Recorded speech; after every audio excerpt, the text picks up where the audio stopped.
हाय दोस्तों, नमस्कार। आज मैं आप लोगों के बीच में फिर नए टॉपिक के साथ उपस्थित हुआ हूँ। आज का टॉपिक हम लोगों का संधि का है। आज हम लोग संधि के बारे में पढ़ेंगे। तो चलिए समय को व्यर्थ न करते हुए हम लोग अपने टॉपिक पर चलते हैं। आज की कक्षा प्रारंभ करते हैं। तो मित्रों, आज हम लोगों को संधि पढ़ना है। तो थोड़ा संधि शब्द के बारे में हम लोग जान लें कि संधि शब्द में क्या उपसर्ग है और इसमें क्या कौन सी धातु है और कौन सा प्रत्यय है। तो मित्रों, संधि शब्द में सम उपसर्ग है, धा धातु है और की प्रत्यय है। और लिंग की बात करें तो संधि शब्द में अगर पूछे कौन सा लिंग है तो संधि शब्द में पुल्लिंग। कौन सा लिंग है? पुल्लिंग है। ठीक, तो ये संधि शब्द से ही आपके 4 प्रश्न बन सकते हैं। संधि में कौन सा उपसर्ग है अगर पूछे तो आपका ऑप्शन होगा सम। अगला प्रश्न अगर पूछे कि संधि में कौन सी धातु है तो धा धातु है। और तीसरा प्रश्न अगर पूछे आपसे कि संधि शब्द में कौन सा प्रत्यय है तो आपका उत्तर होगा कि की प्रत्यय है। और फिर पूछे कि संधि शब्द किस लिंग में है, स्त्रीलिंग में है कि पुल्लिंग में है कि नपुंसक लिंग में है, तो आपका सही उत्तर होगा कि पुल्लिंग में है। फिर आपसे क्या पूछ सकता है? आपसे पूछ सकता है आगे कि संधि शब्द का शाब्दिक अर्थ क्या होता है। संधि शब्द का शाब्दिक अर्थ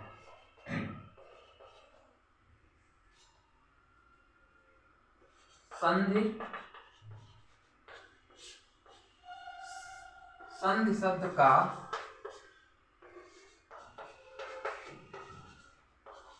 शाब्दिक अर्थ मेल या योग होता है। संधि शब्द का शाब्दिक अर्थ मेल या योग होता है। तो आपसे प्रश्न कर सकता है कि संधि शब्द का शाब्दिक अर्थ क्या होता है। बहुत बार पूछा जा चुका है ये प्रश्न। तो आपका उत्तर होगा संधि शब्द का शाब्दिक अर्थ मेल या योग होता है। फिर अब अगला प्रश्न क्या हो सकता है? संधि की परिभाषा से संधि किसे कहते हैं? संधि किसे कहते हैं? तब संधि किसे कहते हैं? तो दो वर्णों के मेल को संधि कहते हैं। दो वर्णों के मेल को संधि कहते हैं। अब कैसे दो वर्णों के मेल को? तो उदाहरण से समझते हैं। जैसे लिखा है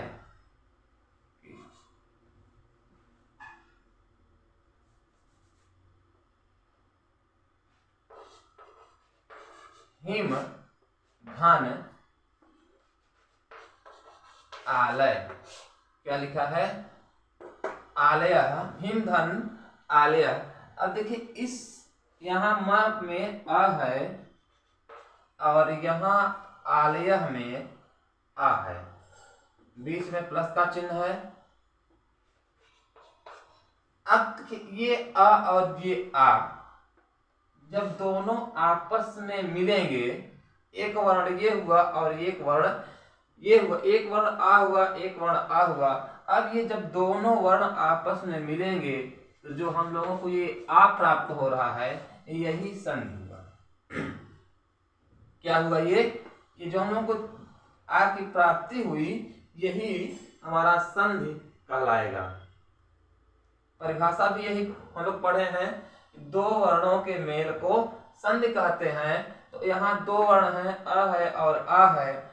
अब ये दोनों मिल करके जो आ हुआ यही क्या हुआ? संधि हुआ।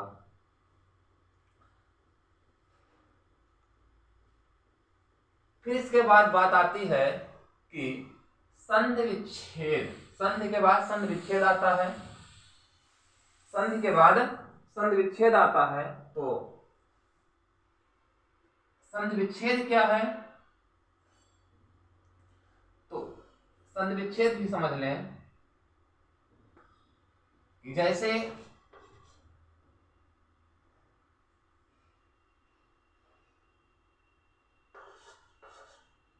सूर्य, धन, इंद्र लिखा है। अब देखिए मित्रों, यहां शुरू में आ है और बीच में प्लस है और इस यहां ई है। ई है। अब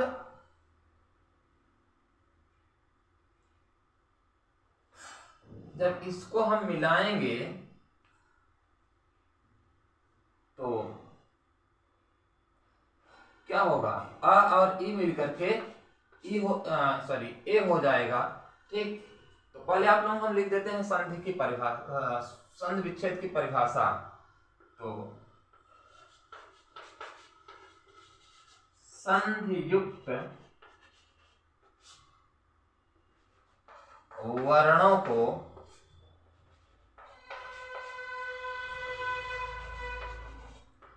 अलग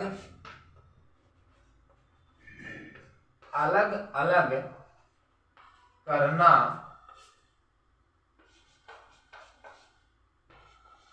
संधि विच्छेद कहा जाता है। या संधियुक्त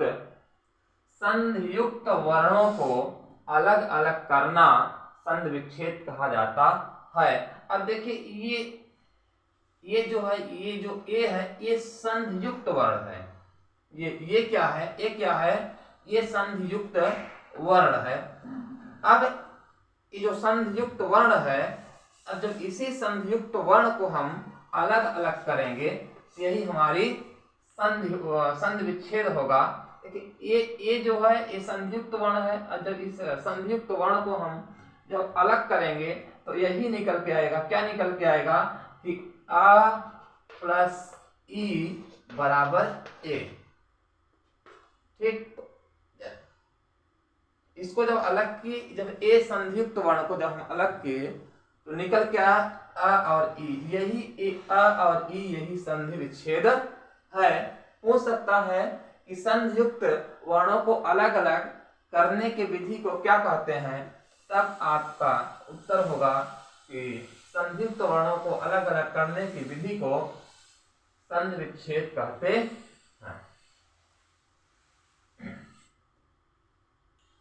अब संधि विच्छेद हो गया। आप संधि जान लें कि दो वर्णों के मेल को संधि कहते हैं।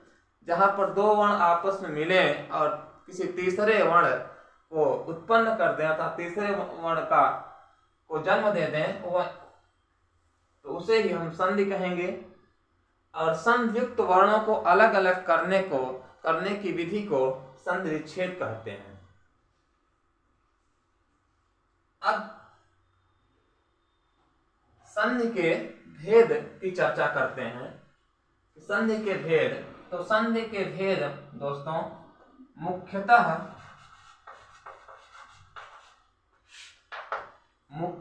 संधि के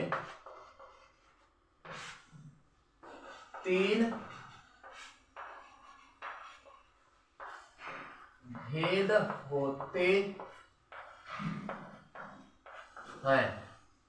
मुख्यतः संधि के 3 भेद होते हैं।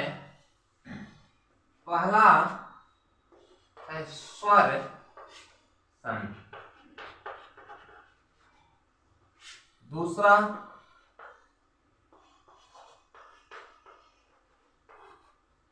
व्यंजन संधि, फिर तीसरी जो संधि है वो है विसर्ग संधि। 3 प्रकार संधि के 3 भेद होते हैं। स्वर संधि, व्यंजन संधि और विसर्ग संधि। यहां से दो प्रश्न बन सकता है कि संधि के कितने भेद होते हैं, तो संधि के 3 भेद होते हैं, या ऐसे दे दे कि संधि के भेद नहीं है, संधि का भेद नहीं है, तो ऑप्शन में 3 दे दे कि स्वर संधि, व्यंजन संधि, विसर्ग संधि, और कोई इसमें से सभी या इसमें से कोई नहीं, तो आपका उत्तर इसमें से कोई नहीं देता है तो आपका उत्तर उसमें से कोई नहीं होगा। अगर सभी देता है उपयुक्त सभी, तो आपका उत्तर चौथा सही होगा। अब बात करते हैं स्वर संधि की। देखिए, संधि के बीच में एक प्लस होता है। जब संधि विच्छेद हम करते हैं तो संधि के बीच में एक का प्लस लगता है। आपको ध्यान देना है कि इस प्लस के पहले जो है क्या हो, स्वर हो, और प्लस के बाद भी स्वर हो, तो वहां पर स्वर संधि होगी। स्वर के बाद स्वर आए, प्लस के पहले भी स्वर हो, प्लस के बाद भी स्वर हो, तो ऐसी कंडीशन में, ऐसी स्थिति में स्वर संधि होगी। फिर दूसरी संधि हम लोगों की है व्यंजन संधि। प्लस इसमें क्या है, इसमें प्लस के पहले व्यंजन और प्लस के बाद स्वर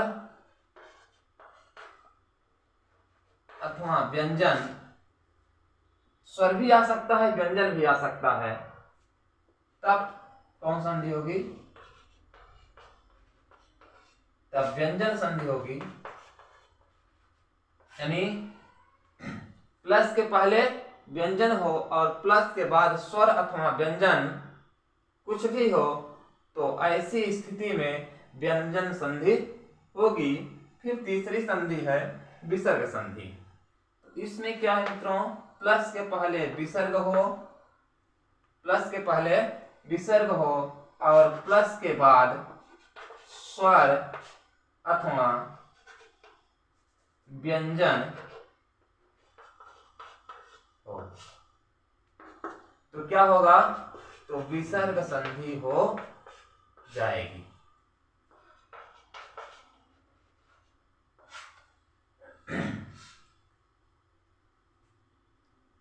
प्लस के पहले विसर्ग हो और प्लस के बाद स्वर हो अथवा व्यंजन हो, तब हमारी कौन संधि होगी, विसर्ग संधि होगी।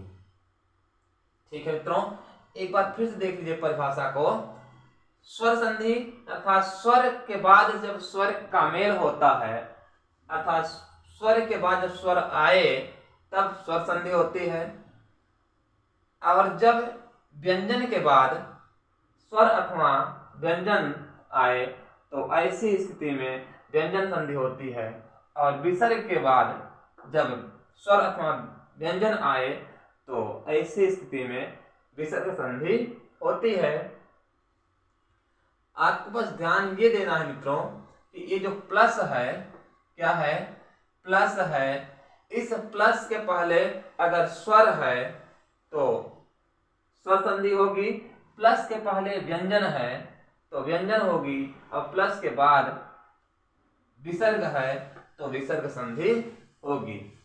ये प्लस के पहले आप तीनों को अगर सही से दिमाग बैठा लेंगे तो आपकी संधि का प्रकार जो है, पूछे कि इसमें कौन संधि है, कोई शब्द दे करके पूछे इसमें कौन संधि है, तो आपकी संधि कभी गलत नहीं होगी। जैसे मान लीजिए कि आपको शब्द दे दे, क्या दे दे, जैसे दे दे कि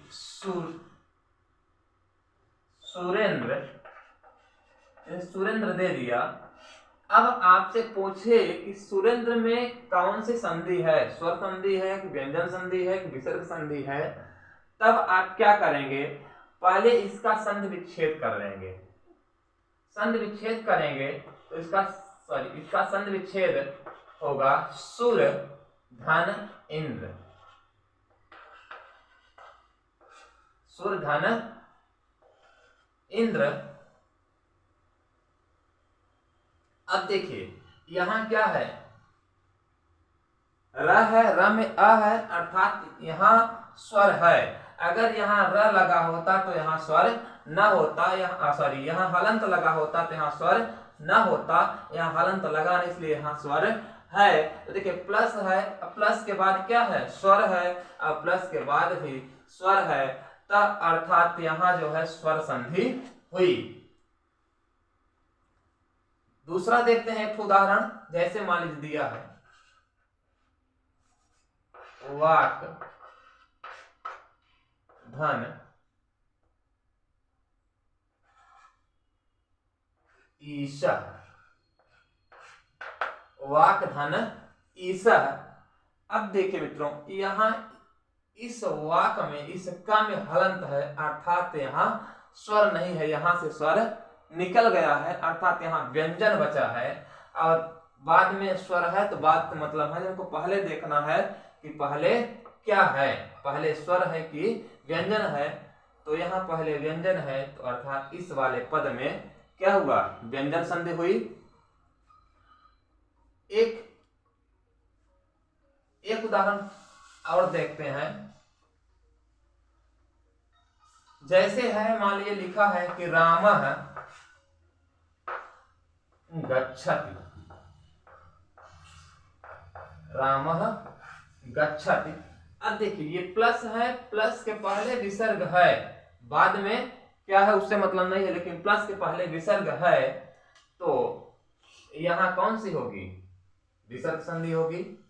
ठीक ऐसे आपको संधि विच्छेद करके देख लेना है कि प्लस के पहले क्या आ रहा है, विसर्ग आ रहा है, कि व्यंजन आ रहा है कि स्वर आ रहा है। जो आएगा उसी, स्वर आता है तो स्वर संधि होगी, व्यंजन आता है तो व्यंजन संधि होगी, विसर्ग आता है तो विसर्ग संधि होगी। बस इतना आप लोगों को ये देख लेना है, इतना दिमाग में बैठा लेना है।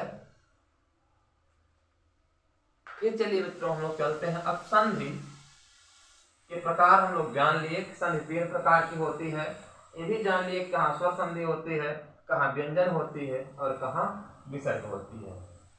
अब थोड़ी सी चर्चा करते हैं कि जो हम लोग स्वर संधि है, स्वर संधि के भेद, क्योंकि पहले स्वर संधि हम लोग को पढ़ना है। तो स्वर संधि के प्रकार, स्वर संधि के प्रकार, पहले नंबर पर हम लिख लेते हैं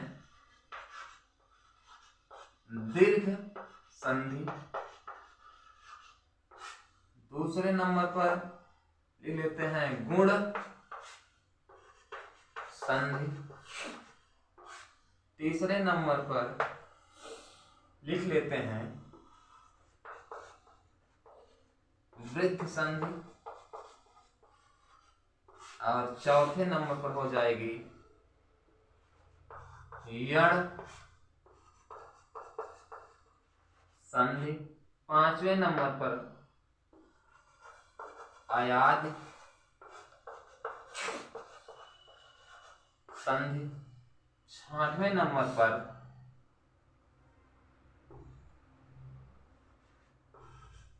पूर्व रूप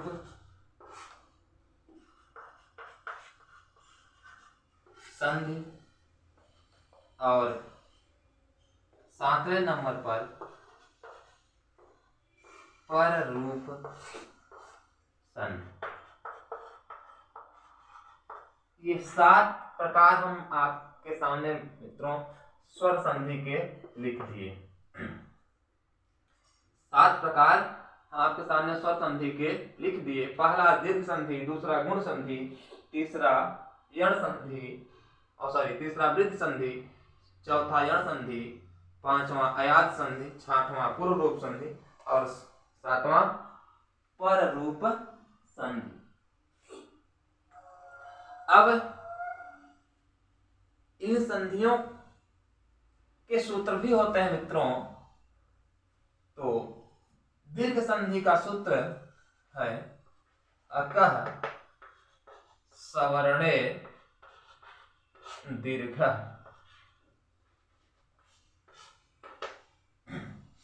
गुण संधि का सूत्र है आद गुणः। वृद्धि संधि का सूत्र है वृद्धि रेचि। वृद्धि रेचि। यण संधि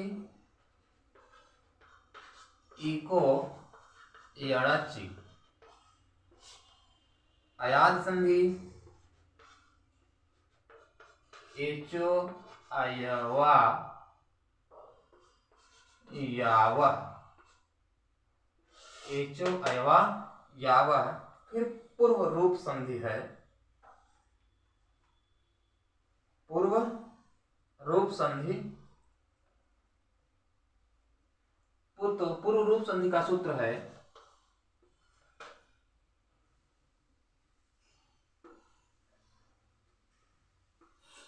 एंगः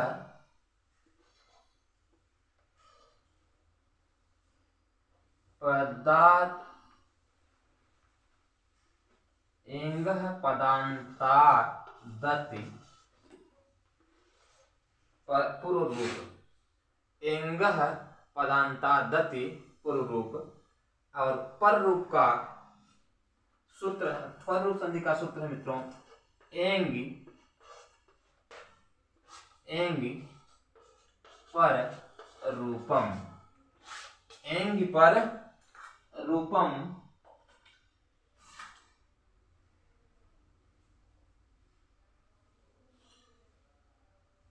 तो दीर्घ संधि का सूत्र है अकः सवर्णे दीर्घः। गुण संधि का सूत्र है आद गुणः। ये संधियों का सूत्र है मित्रों। परीक्षाओं में संधियों का सूत्र बहुत बार पूछा जाता है, तो आप लोग ये संधि का सूत्र एक बार याद कर लें, ताकि कभी आपसे अगर संधि दे करके पूछे कि इस संधि का सूत्र क्या है, तो आपसे गलती न हो। जैसे पूछ ले आपसे कि दीर्घ संधि का सूत्र क्या है, तो आपको बताना है कि दीर्घ संधि का सूत्र अकः सवर्णे दीर्घः है, या ऐसे कहे कि अकः सवर्णे दीर्घः किस संधि का सूत्र है, तब आपको बताना है कि दीर्घ संधि का सूत्र है। गुण संधि की बात करें तो गुण संधि का अगर सूत्र पूछे तो गुण संधि का सूत्र आद गुणः है। वृद्धि संधि का वृद्धि रेचि है। और यण संधि का सूत्र इको यणचि है। पूछ ले कि इको यणचि किस संधि का सूत्र है, तब उत्तर होगा कि यण संधि का है। और पूछे कि एचो अयवा यावः किस संधि का सूत्र है, तो उत्तर होगा कि अयादि संधि का है। फिर कहेगा कि एंग पदान्तादति किस संधि का सूत्र है, तो आपका तब उत्तर होगा कि पूर्व रूप संधि का सूत्र है। फिर जो सातवां हम लोगों का है एंगी पर रूपम। ये एंगी पर रूपम सूत्र जो है ये पर रूप संधि का है। तो